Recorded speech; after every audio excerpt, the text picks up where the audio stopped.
HTML நாம் next பார்க்க இருக்கிறது டெக்ஸ்ட் அலைன். ஸோ நம்ம ஃபஸ்ட்டு வந்து HTML மேலே எழுதிக்கிறேன், கீழே HTML வந்து க்ளோஸ் பண்ணிக்கிறோம். ஸோ சென்டரில் வந்து நம்ம டெக்ஸ்ட் எழுதுவோம். ஸோ எழுதிட்டு அதை எப்படி அலைன் பண்ணுறது அப்படிங்கிறத நாம் இன்றைக்கி இந்த வீடியோவில் பார்க்கலாம். ஃபஸ்ட்டு பார்க்க இருக்கிறது வந்து பேராகிராஃப் டேக். ஸோ பேராகிராஃப் டேக்குக்கு வந்து பார்த்துட்டிங்கன்னா வந்து இது மாதிரி நீங்கள் டேக் கொடுத்துங்க. ஸோ பேராகிராஃப் டேக் எதுக்காக யூஸ் ஆகுது அப்படின்னா நம்ம ஒரு பேராகிராஃபை அலைன் பண்ணுறதுக்காக நம்ம யூஸ் பண்ணுறோம். ஸோ பாருங்கள், நாங்கள் வந்து இந்த இடத்துல வந்து வெல்கம் அவர் கிளாஸ். ஸோ இது நம்ம சேவ் பண்ணிவிட்டு ரெஃப்ரெஷ் பண்ணுவோம். ஸோ ரெஃப்ரெஷ் பண்ணால் பாருங்கள், நம்மளுக்கு இங்கே வெல்கம் அவர் கிளாஸ் வந்திருக்கா. ஸோ நம்ம இது என்ன இருக்கிற இந்த பேராகிராஃப் டேக் யூஸ் பண்ணுறதுனால என்ன ஆகுனா அந்த லைன் அதோட முடிஞ்சிட்டு அதுக்கு அடுத்த லைனில் அது வரும். ஸோ நம்ம திரும்ப இதை வந்து நம்ம என்ன பண்ணுறோம் பாருங்கள், காப்பி பண்ணிக்குவோம். ஸோ கீழே வந்து நம்ம வந்து என்ன பண்ணுறோம், பேஸ்ட் பண்ணுறோம். ஸோ பேஸ்ட் பண்ணுறதுனால என்ன நடக்குது அப்படின்னா ரெஃப்ரெஷ் பண்ணிக்குவோம். பாருங்கள், நம்மளுக்கு வந்து இங்கே ஒரு லைன் வந்திருக்குது, இங்கே ஒரு லைன் வந்திருக்கு இல்லையா. ஸோ ஒரு லைனுக்கு அடுத்தடுத்த லைன் வந்திருக்குது. இன்கேஸ் நம்ம வந்து இந்த வெல்கம் அவர் கிளாஸில் வந்து இந்த பேராகிராஃப் டேக் இல்லை அப்படின்னா நான் எடுத்துடுறேன். ஸோ இதை எடுத்துருவோம். ஸோ இதவே நம்ம வந்து காப்பி பண்ணி பேஸ்ட் பண்ணிக்குவோம். ஸோ ஓகே, இதவே நான் காப்பி பண்ணி பேஸ்ட் பண்ணிக்கிறேன். ஸோ காப்பி, கொஞ்சம் ஸ்பேஸ் விட்டு பேஸ்ட். இப்போ பாருங்கள், மேலே வந்து 2 வெல்கம் அவர் கிளாஸ் இருக்குது, கீழே 2 இருக்குது. ஸோ மேலே இருக்கிற அந்த 2 லைனுக்கும் கீழே இருக்கிற அந்த 2 லைனுக்கும் என்ன டிஃப்ரெண்ட் பார்த்தீங்கன்னா, இதில் வந்து அடுத்தடுத்த லைன் வரல, ஒரே சிங்கிள் லைனாகவே நம்மளுக்கு என்ன இருக்குது வந்திருக்குது, ஒரே சிங்கிள் லைனாகவே வந்திருக்குது. ஆனால் மேலே இருக்கிறது வந்து என்ன நடந்திருக்குதுன்னா ஃபஸ்ட் லைன் தனியாகவும் செகண்ட் லைன் தனியாகவும் வந்திருக்குது. ஏன் வந்திருக்குது அப்படின்னா பேராகிராஃப் டேக் யூஸ் பண்ணிங்க அப்படின்னா அந்த லைன் வந்து அதோட முடிஞ்சிடும். அது வந்து ஒரு பிளாக் லெவல் எலமெண்ட். நம்ம அடுத்தடுத்து வர வீடியோவில் பிளாக் லெவல் எலமெண்ட்னா என்னங்கிறத பற்றி பார்க்கலாம். ஸோ இப்போதைக்கு நீங்கள் தெரிஞ்சிக்க வேண்டியது என்ன அப்படின்னா வந்து பேராகிராஃப் டேக் யூஸ் பண்ணால் அதுக்கு அடுத்து நான் எழுதுகிற லைன் வந்து அதே சேம் லைனில் வராது, அதுக்கு அடுத்த லைனில் தான் வரும். ஓகேவா? ஸோ இது வந்து நம்ம வந்து அலைன் பண்ணுறதுக்காக நம்ம யூஸ் பண்ணுறோம். நம்ம ஏதாவது பேராகிராஃப் ஏதாவது நம்ம யூஸ் பண்ணிட்டு இருக்கிறோம் அப்படின்னா பேராகிராஃப் அப்படிங்கிறது புதுசாக இது அப்படியே காப்பி பண்ணி பேஸ்ட் பண்ணுறேன். ஸோ உங்களுக்கு புரியுறதுக்காக. ஸோ இதுதான் பேராகிராஃப்னு வச்சுக்குவோம். ஸோ வச்சுட்டு நம்ம வந்து இங்கே மேலுக்கு நான் வந்து அழிச்சிடுறேன். ஓகேவா?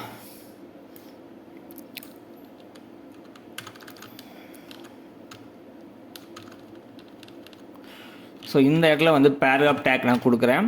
ஸோ இங்கே வந்து பேராகிராஃப் டேக் வந்து நம்ம வந்து க்ளோஸ் பண்ணிக்கலாம். க்ளோஸ் பண்ணிவிட்டு இந்த இதை அப்படியே நான் காப்பி பண்ணிக்கிறேன். இது எதுக்காக நம்ம யூஸ் பண்ணுறோம் அப்படின்னா நம்ம பேராகிராஃப் நம்ம வெப்சைட்டில் பேராகிராஃபெல்லாம் நம்ம எழுதுகிற மாதிரி இருந்துச்சு அப்படின்னா நம்ம இந்த டேக் யூஸ் பண்ணி நம்ம எழுதிக்கலாம்.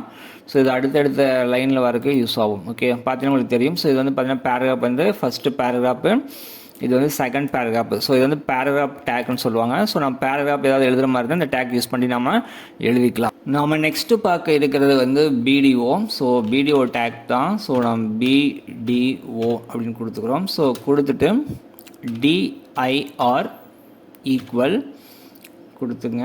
கொடுத்துட்டு இந்த இடத்துல வந்து ஆர்டிஎல். ஸோ ஓகேவா, ஆர்டிஎல் அப்படின்னு கொடுத்துக்குவோம். ஸோ இந்த இடத்துல நம்ம என்ன பண்ணுறோன்னா வந்து பிடிஓவை க்ளோஸ் பண்ணிக்குவோம். பிடிஓ.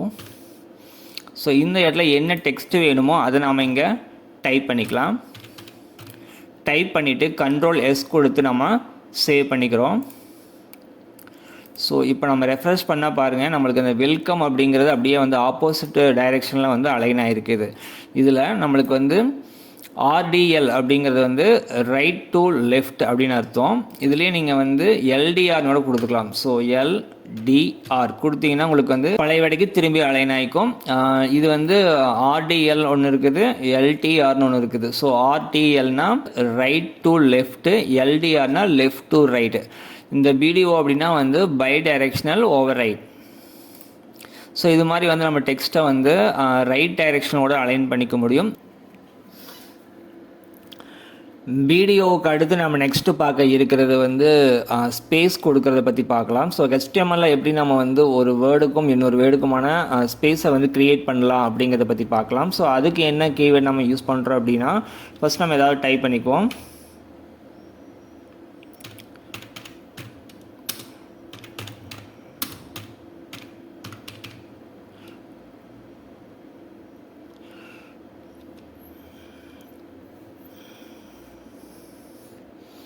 ஸோ இந்த இடத்துல முன்னாடியே வந்து நம்ம கொடுத்துக்குவோம். ஸோ என்ன கொடுக்குறேன் அப்படின்னா வந்து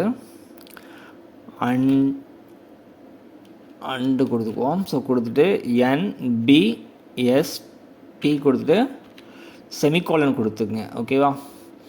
கொடுத்துட்டிங்க அப்படின்னா வந்து இது உங்களுக்கு ஒரு ஸ்பேஸை வந்து க்ரியேட் பண்ணும். ஸோ நான் உங்களுக்கு ரெஃப்ரெஷ் பண்ணி காமிக்கிறேன் பாருங்கள். ஸோ உங்களுக்கு ஸ்பேஸ் வந்துருக்கு. ஸோ உங்களுக்கு ஒன்றுங்கிறதுனால அது பெருசாக தெரியல. ஒரு டேக் லைன் கொடுத்தீங்கன்னா ஒரே ஒரு ஸ்பேஸ் கிடைக்கும். ஸோ 2 கொடுத்தீங்கன்னா உங்களுக்கு 2 கிடைக்கும். ஸோ 3 4 கொடுக்குறேன். ஸோ உங்களுக்கு டிஃப்ரெண்ட் தெரியறதுக்காக நான் வந்து கொடுக்குறேன். ஸோ உங்களுக்கு தெரியும்னு நினைக்கிறேன். ஸோ நீங்கள் எந்த அளவுக்கு நீங்கள் வந்து கொடுக்குறீங்களோ அந்த டேக் லைன் எத்தனை வாட்டி கொடுக்குறீங்களோ அத்தனை ஸ்பேஸ் வந்து உங்களுக்கு க்ரியேட் ஆகும். ஓகேவா? ஸோ இது மாதிரி நீங்கள் வந்து கொடுக்கறதுனால வந்து என்ன ஆகுது அப்படின்னா வந்து ஸ்பேஸ் வந்து க்ரியேட் ஆகும். HTML நம்ம ஸ்பேஸ் கொடுக்கறதுக்கு and NB SP and semicolon இந்த டேக்கை நீங்கள் யூஸ் பண்ணுங்கள். ஸோ ஓகே, இந்த வீடியோ உங்களுக்கு புரிஞ்சிருக்குன்ட்டு நாங்கள் நம்புகிறோம். மற்றொரு வீடியோவில் சந்திக்கலாம்.